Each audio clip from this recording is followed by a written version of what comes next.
SCORE has the largest network for free volunteer uh, business mentors in the nation. And so no matter what stage your business is in, we have a mentor for you. And we hope that you'll be able to take advantage of that. Uh, Basically, you can easily request a mentor by going to the SCORE website. SCORE's mission, vision, and values are very clear. We want to promote small business. We want small business owners to thrive, and we are focused on forming new businesses, job creation, and wealth building. We empower all entrepreneurs from all walks of life. In 2022, we helped 501 new businesses get started for a total of 808 jobs. Our services are free. All SCORE services are free and confidential. SCORE will never share any information about your business through a SCORE mentor. And all SCORE mentors are volunteers, and all of our services are delivered at no charge. This is the SCORE website. So if you see this, SCORE Cleveland, then you'll know you're in the right place. I'm putting this up for a moment here, so if you have your smartphone available, then you can click on the QR code on the left to bookmark the link for the SCORE homepage. And if you click on the right, you can request a mentor.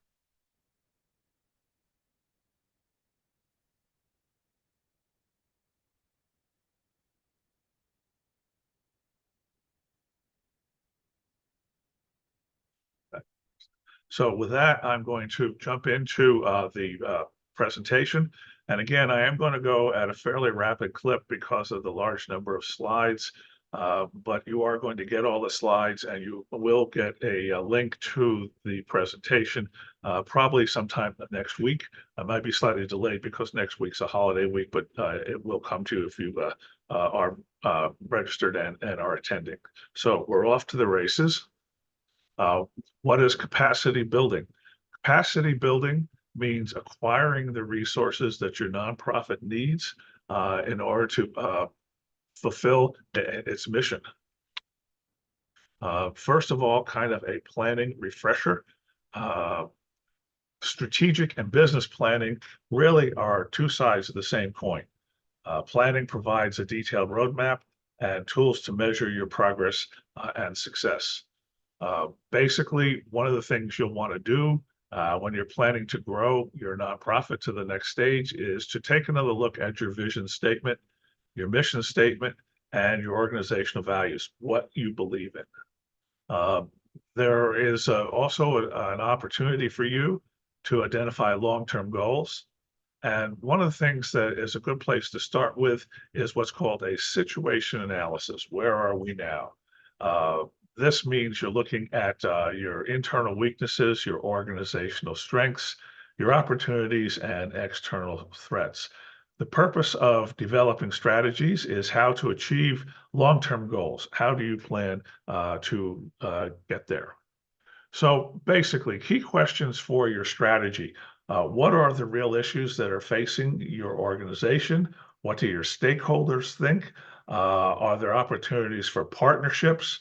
What's your return on investment? If you invest money in a particular direction, will it enhance your mission or will it take you in a direction that is not beneficial to you or your clients? And then also there's the final question you should always ask, what's the worst that can happen? Basically, capacity building strategies fall in 5 broad categories: increasing revenues, recruiting more volunteers if you're a volunteer-led organization, increasing your revenue over time, doing more good work, and increasing productivity. For new programs, you may want that as a strategy. You may want to expand existing programs. You may want to increase your internal operating capacity. You want to increase the number of funders, reduce the risk of relying only a few, and also maybe to create an operating reserve.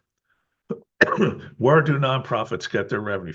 On a broad general scheme of things, About 50% of all revenue comes from fees for services. Another quarter comes from the government, and another quarter comes from philanthropy.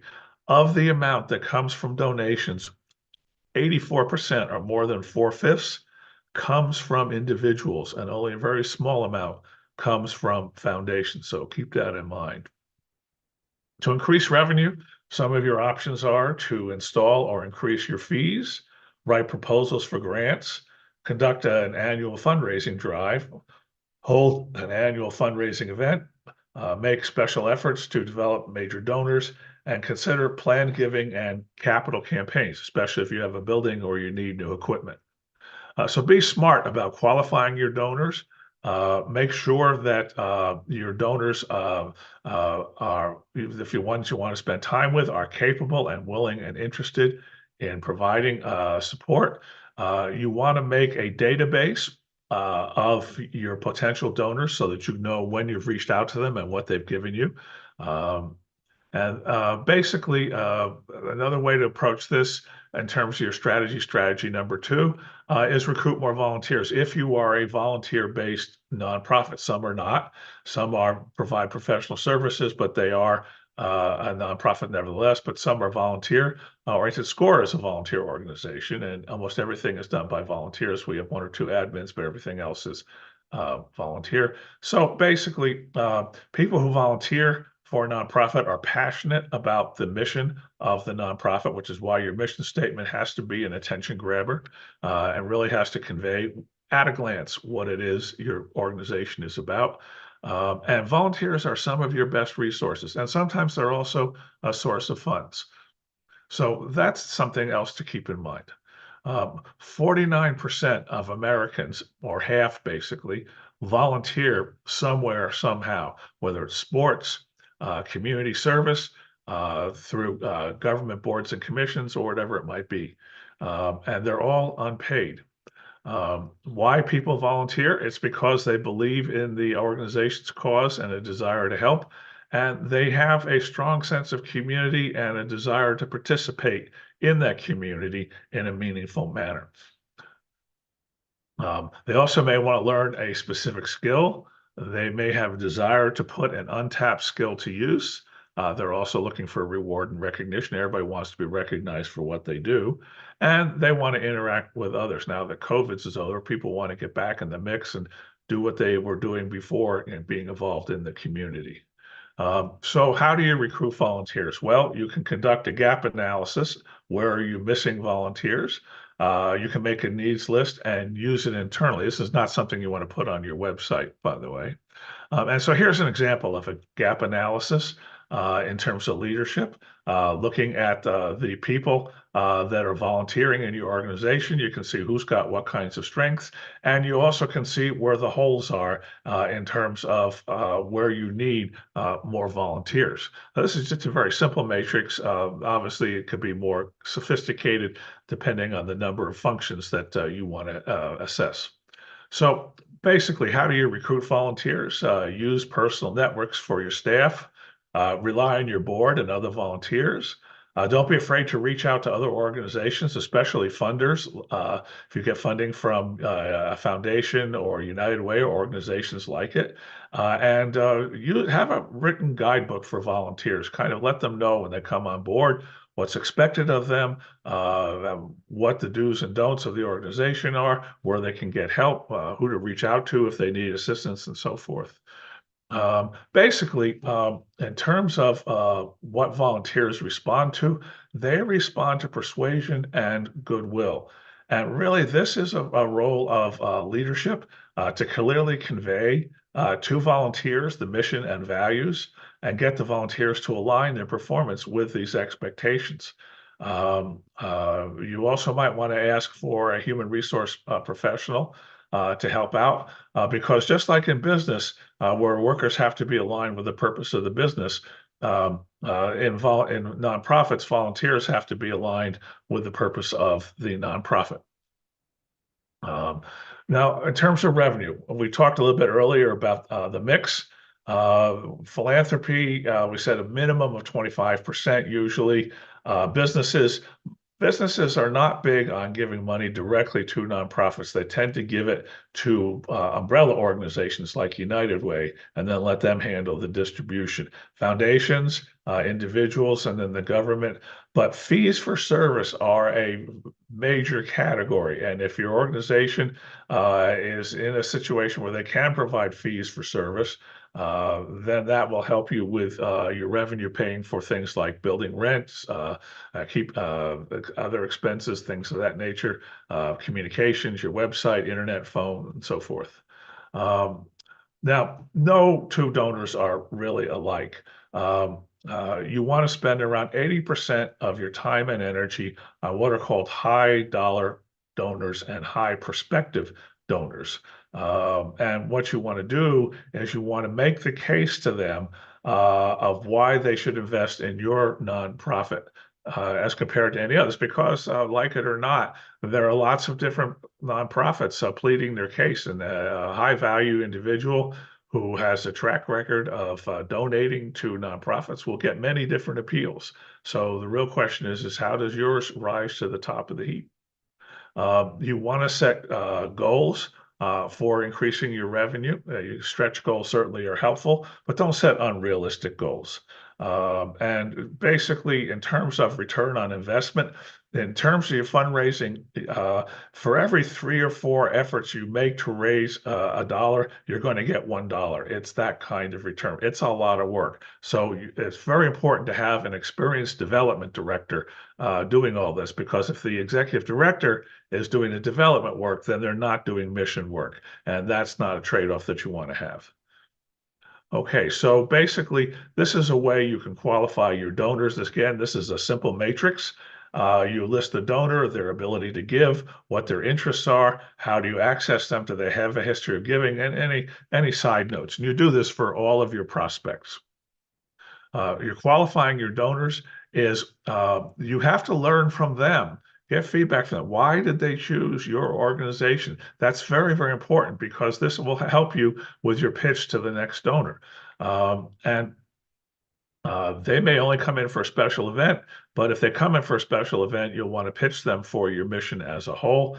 Basically, you want to engage their hearts and mind, because they will give money because they're aligning themselves with your cause, your mission, your service, whatever it is that you are doing with your nonprofit. Um, this is what's called a case statement. This is a kind of a formal thing that you want to write down and have it. Some people also call it an elevator speech. But if you have, only a minute or two to talk with a high value donor, you want to have in your head the most significant reasons why this donor would want to give to you, what mission it supports, what the benefits are to the community, and so forth. So that, and you also want to have what are called takeaways or leave behinds, maybe a brochure, maybe a one page or something that they take with them as a reminder of your conversation. Um, the other thing, special events. It's important not to overwhelm the giving community with special events. And so we really want to look at these in terms of 1 or 2 a year, and also look at what did you spend to have the event and how much money did you bring in. Make that evaluation relatively soon after the event, because it will tell you whether or not this is something you want to do again, or if you want to change your approach. Um, Sponsorship is very, very important for special events. And this is an area where you can get businesses to come in, and they may want to sponsor the food. Maybe they want to sponsor part of the event or fees or whatever it might be. It's very important to thank your sponsors afterwards with personal notes. And as I said, if it didn't produce the revenue that you wanted, time to rethink it. Um, we talked about this before. This is what's called an annual fund.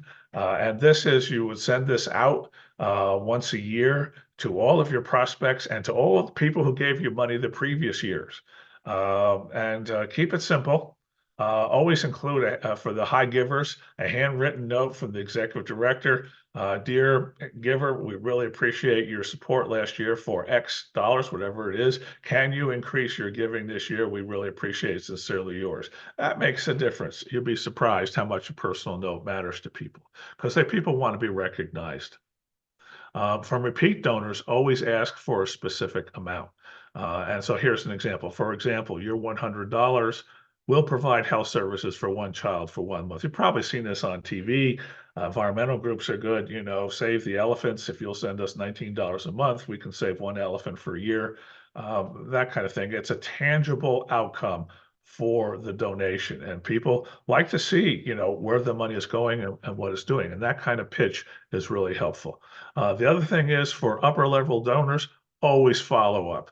People like that are really busy, and your donation request might have been received, might have been looked at, and then they might have put it aside. So a reminder is really helpful. Always try and upgrade your donors from one given category to the next. Go back to lapsed donors once or twice. They don't respond the second time, take them off your list because you're not going to get anything out of them. And the other thing is, it never hurts to have board members reach out to major donors, especially if the board member and the major donor are in the same industry or in the same line of work, because then they have something in common. It helps build relationships. For anyone who's going to be giving more than $5,000 or $10,000, you want to make a pitch in person because that is how you're going to get that kind of funding. And be very specific and identify the benefits to the clients and to the prospect. And keep your visit brief. Try and get in and out in a half an hour or less.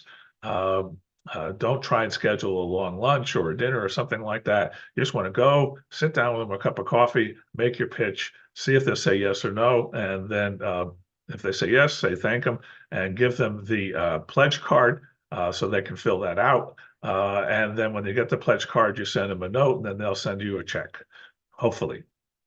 All right, annual fund. It's very important when you're reaching out to someone. If they say no the first time, don't take it as a permanent no. This probably means that they didn't resonate, at least initially, with your mission or your pitch, but it never hurts to come back and ask people to reconsider. And always follow up with thank you. Say thank you for hearing me. I understand you're not interested this time. If you change your mind, get back in touch with us, and people will appreciate that. In-kind donations don't generate revenue, but they can replace an expensive item. For instance, a food pantry that delivers picks up food from grocery stores and fast food outlets and so forth had an old truck, and they needed a new truck, and a car dealership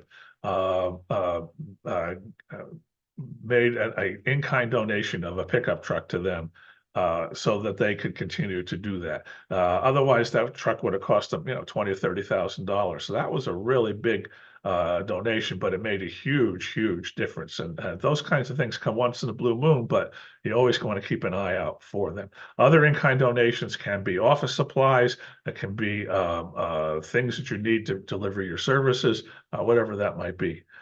Typical in-kind donations. Here's a list. Professional services. Your accountant might be willing to help you by waiving some of his or her fee as an in-kind donation. And if you have specialized services that you're using, you can always ask for that. And people say, no, hey, I need my fees. And fine, that's it. You'll look for your in-kind donations somewhere else.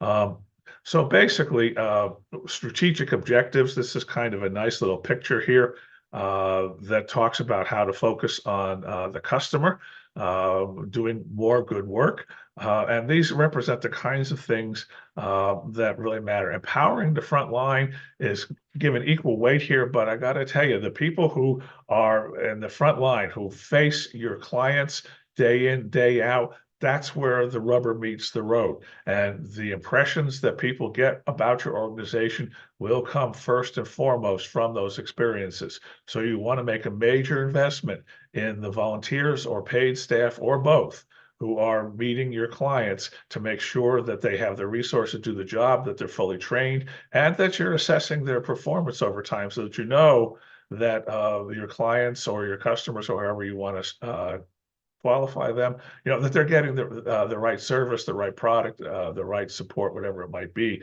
Because unfortunately, in this world, you can have 20 years of attaboys, and it takes only one, oh my goodness, that went wrong, to undercut a lot of your good work. So you really got to keep an eye on that. Don't discount that for a minute because it's really important.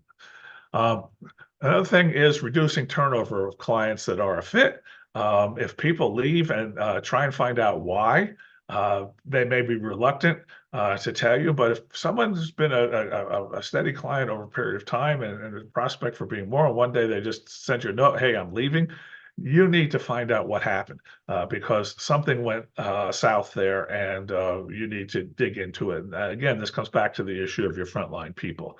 On the other hand, some people will finish up the services they need and they say, thank you, I'm done. I got everything I wanted. I really appreciate it. Send them a thank you note. We appreciate being of service. If you ever need us again, just let us know. Never hurts to leave behind like that. Is there a better or more effective way to deliver your product? This is a little formula here. I don't want to get into the math or anything, but it shows you an idea about how to think about it. Um, Productivity is always people want to know what is the productivity. And we'll talk a little bit more about that in a minute, but you really want to know how people are spending their time and whether, they're getting the job done. That's really is what productivity is all about. We discussed strategic planning. We identified 5 areas to explore how to increase capacity, increase revenue, um, recruiting more volunteers, getting donations, and doing more good work and increasing productivity. So now we're going to talk about skills and implementation. Whoops, come back. There we go. All right, skills. Um, these are a couple of things that you want to be doing as a nonprofit. These are organizational skills. These are not the skills of your individual performing staff or volunteers. As a manager, as the CEO, or as a supervisor in a nonprofit, your focus is going to be on creating alignment with the people doing the work, with the focus of the organization, leading by example, managing. The word coaching should probably be in here as well, but managing, really the analogy to that is coaching. Publishing relentlessly. You've got to be telling your story through social media, through the regular news media, through newsletters to your clients and to the community as a whole, and then building alliances with other service organizations. And this has to be going on continuously. You never want to neglect these things. So basically, oh, here we do have coaching. So there you go. So basically, this is kind of creating alignment. It's a kind of a staircase, starting at the bottom with vision, values, and mission, the business plan, the policies that flow from them, job descriptions and hiring practices, performance plan and coaching, incentives for performance, measuring behavior, and then, of course, rewards and consequences. Never discount the need for rewards of various kinds for your frontline people. This can, if they're volunteers, they don't expect money, but they probably expect rewards. And sometimes it can be little things, like a $5 gift card for Dunkin' Donuts, or it can be a certificate of appreciation, held an annual dinner for the volunteers and give out certificates of appreciation, and publicize it so people get their names in the paper. Whatever it is you think might work, but never neglect recognizing, especially your volunteers. So being an effective advocate, always use facts and data, tell success stories, recognize your contributors, never neglect the numbers. Numbers tell stories, and always have the numbers in your annual report. And it is important to have an annual report that goes out to people who've made donations to tell us progress. And you want to be always doing outreach to all the different stakeholders that you have in your organization with written material, with phone calls, email, whatever it might be. You want to create a culture of openness. It's very important that you do that. Hang on a second, my cord just came out. Yeah, always very important that you do that and motivate everyone and seek help. Be willing to change. Sorry about the change in volume there. My cord from my microphone came out of the container there. All right, so be willing to help, be open, be willing to change. Uh, Communicate your strategic plan, hold people accountable, organize teams where practical, communicate organization results. I talked about this earlier, management by walking around. Always be out of your office. If you're a executive director or a senior manager and you're in your office all the time, you're missing critical information about how your organization is doing. Get out of the office, go meet people, organize informal lunches, listen and learn. One organization I know had a lunch that called Rants and Raves. And it was really hair down, anything goes. If there's something that's bugging you, tell us now. If something you like, tell us now. But this is an opportunity for people to talk with senior management directly and tell them what's going on. So I really like it. It's called Rants and Raves Luncheons, and it's a great idea. Celebrate success. Okay, sometimes people don't respond to all the coaching in the world, and they get in a snarl and they get tied up in their socks or whatever. You got to deal with these people immediately, and either, especially from the front line, you have to take whatever corrective action is most meaningful. And there's a variety of things you can do, including them getting them out of that position, having them leave the organization, giving them more training, and then sending them back, whatever the corrective action is. But don't let a problem hang around. Always, when you spot a problem, get on top of it because it won't go away on its own.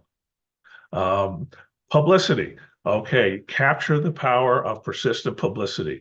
Monthly publications are helpful to your staff, to your donors, and to your clients. Publicize these three things: your mission, your goals, your success stories, and how you're doing. How did you do last month? How are you going to be doing this month? Always be communicating. Um, Other organizations, don't be shy about serving on industry committees. If there's a trade association or professional association that's in your community with other like-minded organizations, join and put your a little elbow grease into it and get known for being a contributor to the community, not only through your organization, but through the professional association. Plus, it's a great way to meet people, get lessons learned, find out what's going on in your industry. Highly valuable. It will also help you find out about grants. And it will get you ideas of what other services you might want to offer or what services you might want to stop offering. So keep that in mind. Um, you can also get donations of space, equipment, and supply. You might get client referrals, and it builds your credibility to be seen in the community that way. Okay, implementation. Hmm, let's talk about that. Decide where you are really going to plant your flag. Where is the greatest need in your community? What's going to make the biggest difference? And how can you take that story and tell it to your major contributors so that they can do more for your nonprofit? Um, One of the things you might want to think about doing, assuming your organization is large enough, is create what's called a capacity building strategy team that does all the things we talked about in terms of strategic planning and pulls together specific strategies and develops implementation measures to turn strategies into actions. Uh, it doesn't hurt to have a 3-year time horizon with growth goals set for each year. These numbers are just notional. Doesn't mean that you would take these numbers at face value. Set the numbers that make sense for your organization. This is a little acronym that will help you remember called SMART. It's taken from the world of project management, and basically objectives that you set coming out of your strategy are specific, they're measurable, they're action oriented and achievable, they're realistic, and they're timely. And all those values work together. In fact, this is one of the best slides in the whole deck. So just keep an eye out for that when you get the slides. Okay, now action plans. This is basically how you would set up accountability sessions, how you would set goals for the following month, and how you would status the implementation of plans. Very important if you set a plan with an action goal, not to wait till the end of the year to see if it made any sense. You at least want to have a quarterly review of everything you're doing to assess performance. And if there is an issue, to be able to formulate a corrective action to fix it. If you wait till the end of the year, it's too late. So at least quarterly reviews, if that can work for you. If you're a much larger organization, monthly probably makes more sense because you have much more going on. And by larger, I mean with a budget of more than $5 million a year. Organizational assessment, we talked about a SWOT earlier, but I'm going to come down to this bottom bullet here. Do an annual review and assessment. In addition to your quarterlies, do an annual review, and you probably want to do this after your fiscal year closes so that you have numbers from your financials to see how things went. And you really want to go through just about everything and see how do we do, pluses and minuses. A plus is something that went well. A delta means this is an area that you need change. Delta is a name for make a change. So you can make a big chart. Pluses on the left side, deltas on the right. And then at the end of the day, you can look at them and you can assign the deltas to specific people to take action to develop and take corrective actions or make whatever change. But this way, and then you track the deltas over time to see if they close or not, or if whoever's working on it needs more help or more resources or whatever it needs to leverage that to closure. This is wrapping up here. This is the SCORE website. And so basically, I'm going to now tell you, you'll get a survey within 24 hours asking for your feedback. So please respond. It helps us improve our programs. And so now we have some questions in the chat. I'll take the first one, Q&A. Yes, you will receive the slides after the presentation. They will come to you probably next week, or it might be the week after because next week is a holiday weekend. Holiday week, but we will get them to you. So next week, 10 days, you will get all the slides and you'll get a link to this video. And let's see if we got a chat here. Chat. Yes, you're going to receive the slides after the presentation. So both of those are there. Here's another Q&A. Oh, okay. Thank you. You're welcome. And let's see what else we got here. Any guidance on setting up estate planning help? Group of most and leave donations in the will. This is something your development director should be developing. It's called legacy giving.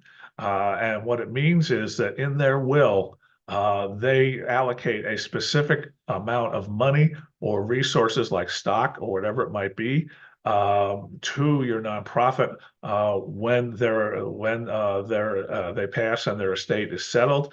It's very important that a lawyer be involved with this because the will is a legal document, and believe it or not, the heirs will look at this very closely to see if grandma or grandpa gave away the store or if they're not getting anything, because then they might contest it. But if it's in writing in the will and the will is valid, then you'll get the resources. So very important. It's called legacy giving, needs a lawyer, and you and the lawyer and the person who wants to do the legacy giving in their will need to sit down together and get it in writing. So your development director needs to do that. Is there a place to find links to previous? Yes, the SCORE website. Go to scorecleveland.org. And you will, under community resources, you will find links and summaries to all of our webinars. Minimize this and close that. Okay, which of these principles apply to a church and what is different and unique about a church? Church is a nonprofit like any other. And will function like any other. For a church, of course, it's the number of parishioners who pay dues, the number of parishioners who can't afford their dues and need giving in order to support their costs, the money that's needed for the church and its sanctuary, and so forth.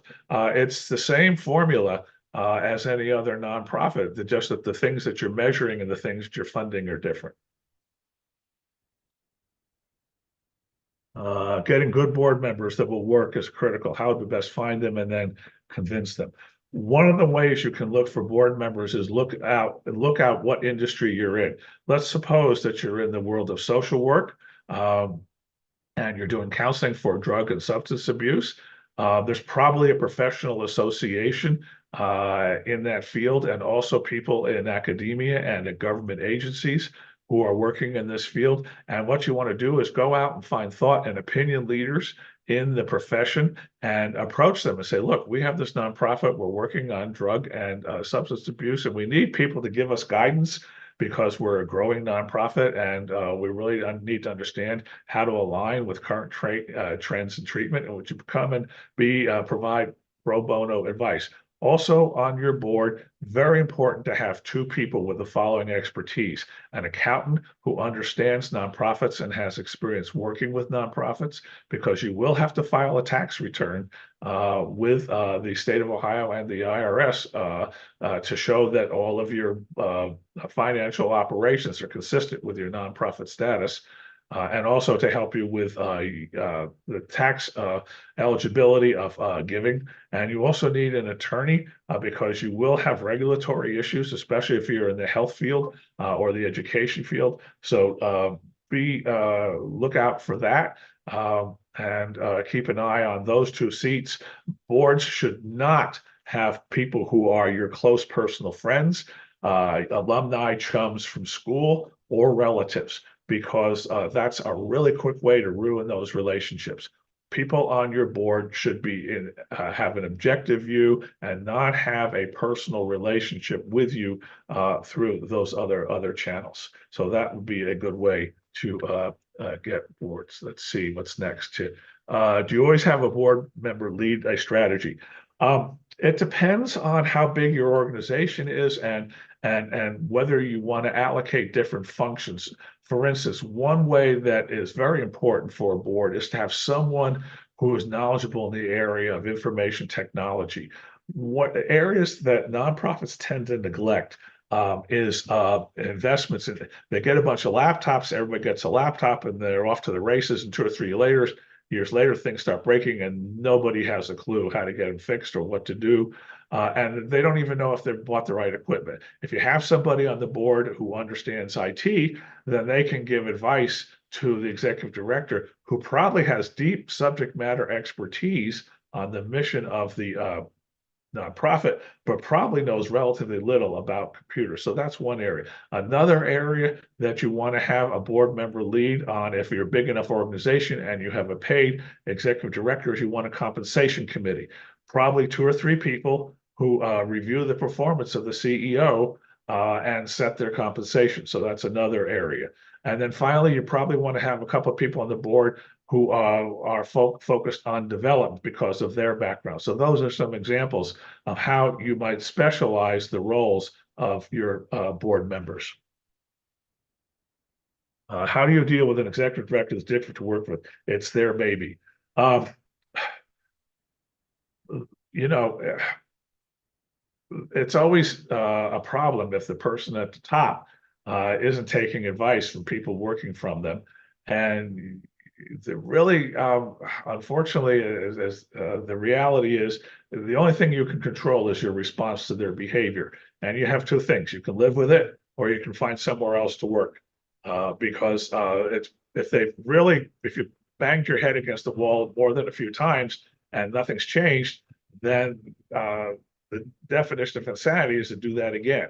It's time for you to make a change. And I'm sorry to say, quite frankly, and I don't mean to be blunt about it, but you're in a situation where you probably need to live with it or leave. And there's no sugarcoating that. How do you find donors and grants that will fit your organization? One of the things you can do is you can go to the Cleveland Public Library and you can look up directories of foundations and which are categorized by what kind of giving they do. And foundations fall in 2 broad categories: those which solicit and receive grants, and give grants like Cleveland Foundation, and those which are private. These are usually family foundations, and they deal with a specific disease or some other mission like a park or cultural center, and they don't give out money. The other thing is you want to look at the major giving organizations in your community. In the Cleveland area, you have the United Way, you have the Cleveland Foundation, you have Catholic Charities, you have the Jewish Federation, and I think there are several other major foundations. And you can go to the library and you can look up in a publication called Crains, Crains. They publish a directory of giving organizations, and you can then go look at their websites and see which ones give money to your cause or your mission. Those are the people you want to approach for funding. And as far as government grants are concerned, you need to have the ability to be a recipient of a government grant, which is 501c3 status, and you will need to have a number of other factors that are associated with qualifying for government grants. If you're a very small organization, government grants probably will require an enormous amount of work relative to your size. So you might want to think about where you want to spend your time. We are a small church in terms of members. Meeting in a large church building, which is old, it might be costly to repair. Currently, the building maintenance eats up our budget, but building has historic significance.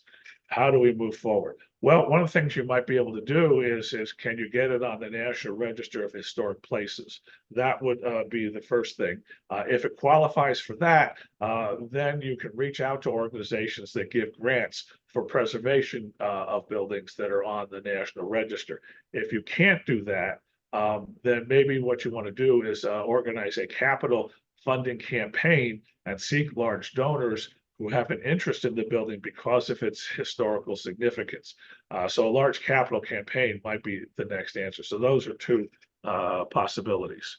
Let me go over here in the chat because I have been looking at that. How do we approach different organizations for donations? You basically, as I mentioned in the slides, you need to find out whether or not the business or organization has an interest in your mission and your vision. And this means that there's some likelihood that they would be interested in what you're doing. And this requires research on your part. And again, I mentioned going to the library and doing some research so that you can find out who might be giving, have a history of giving. For instance, the United Way publishes an annual report, and they list everybody that they gave money to. This tells you what their priorities are and whether or not you could approach them for funding. If they give funding to organizations that do what you do, maybe there's a chance for. If they don't, maybe they might change their mind. Either way, it's no harm in asking. Thank you for your presentation. You're quite welcome. Let's see what else is here. There's anything else coming in.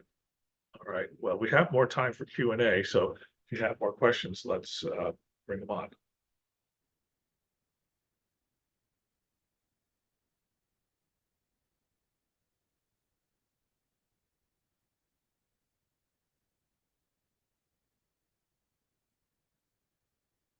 Okay, I just want to make one more call for questions, if there are any. If not, let me wrap up here by saying that I appreciate your time. Thank you for coming. You will get the slides. You will get a link to the video. Those will go out hopefully next week. And if you want a SCORE mentor, here's another question. Any suggestions for follow-up on pitching to prospective donors? Contact information. Basically, I'm a presenter here. If you want a SCORE mentor on the area of nonprofits, go to the SCORE website and request a mentor. And then we have a team that looks at each request and then they assign its mentors. Currently, we have about 100 people in the Cleveland area who are mentors. So they try and balance the workload. What size of a nonprofit warrants having a professional development director? Quite frankly, any size. And the reason I say this, let me give you an example. If you're an executive director and you are spending 50% of your time raising funds, you're going to be spending another 20% of your time on administrative and administrivia, which means for every dollar that you bring in, you're only getting 30 cents of performance. On the other hand, if you have a development director, you now are going to be getting 80 cents of performance for every dollar you bring in. So it is absolutely in your interest as soon as possible to acquire the services of a development director. Otherwise, your 30 cents worth of performance, quite frankly, isn't going to make the same difference as 80 cents worth of performance for every dollar you bring in. So the answer is, when is it possible? At what size? The answer is as soon as possible. I'm in Iowa. Getting a mentor here has been a nightmare with SCORE. Ouch. I'm sorry to hear that. All right. Go to the SCORE Cleveland site. We'll take someone from anywhere in the country and request a mentor. And we'll be happy to assist you. We are not shy about where our clients come from. And if you want to come to Cleveland, we'd love to have you. So go to SCORE Cleveland and request a mentor there. And I'm sorry to hear about Iowa. And hopefully you have much better experience with Cleveland.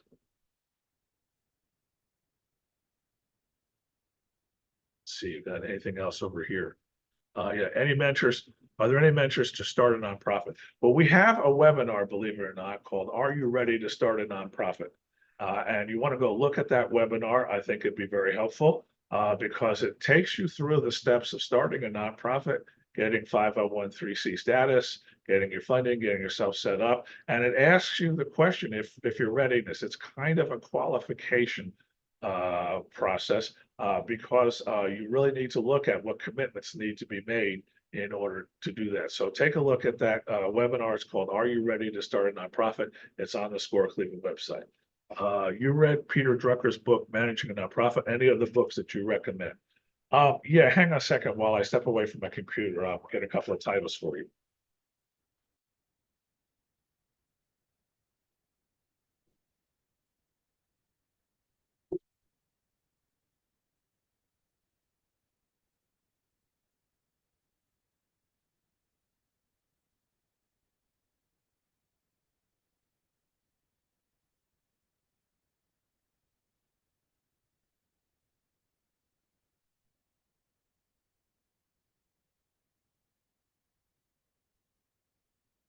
Okay, I don't want to overwhelm people with textbooks, so I'm going to give you two books that are relatively inexpensive. You can get them on Amazon.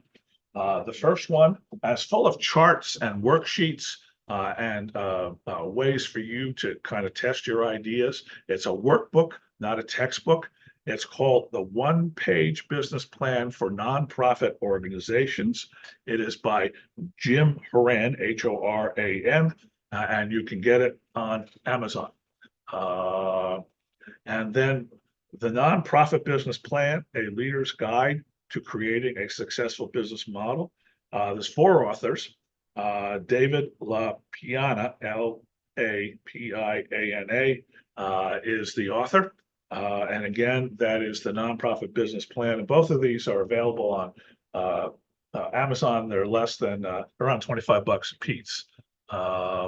So for an ad hoc nonprofit with no structures, anything you can think about. Yeah, start with Jim Horan's book. Jim Horan, again, I'm going to repeat that, The One-Page Business Plan. It's full of worksheets and workbooks, and it'll help you think through, if you're starting from scratch, what you need to do and help you get your thoughts down on paper. So I'm going to recommend that one. Put the name of the book in the chat. Sure, let me do that. To everyone. Here we go. Hang on a second.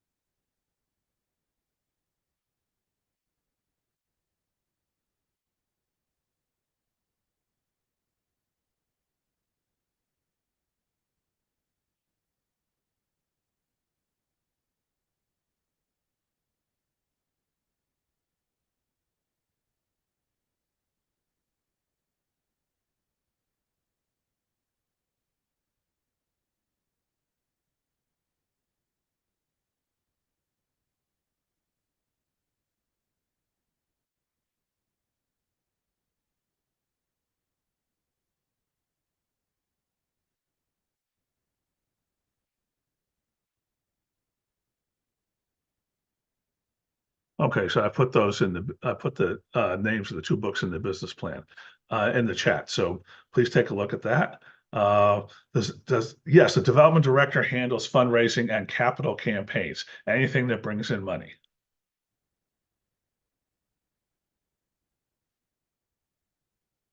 You know, scores, oaks and workshops on for marketing. Yes,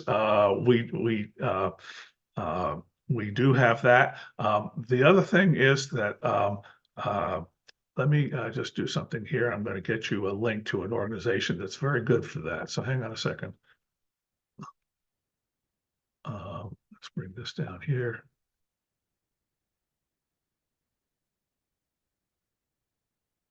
Um,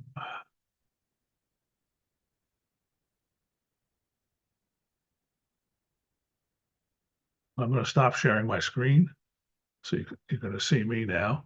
So let me minimize this and close this.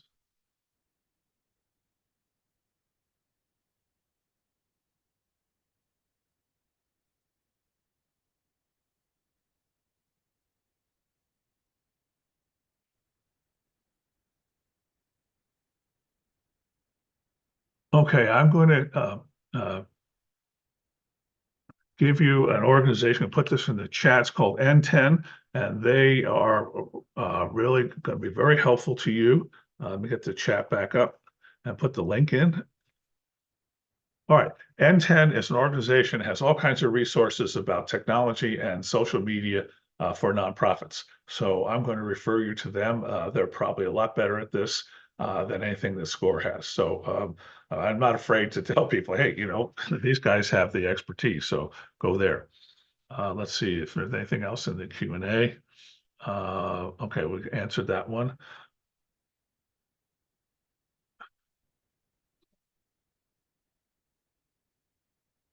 I'll bring my face up here, but I'll move this over here.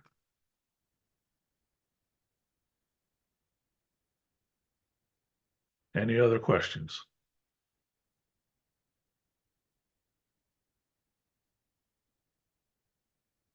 Okay, well, thank you, everybody. I'm going to wrap this up now. Again, if you need a mentor on nonprofits or for-profit business, go to SCORE Cleveland. If you just put SCORE Cleveland, you're going to get Guardians baseball statistics. So make sure you say .org, and that'll be helpful for you.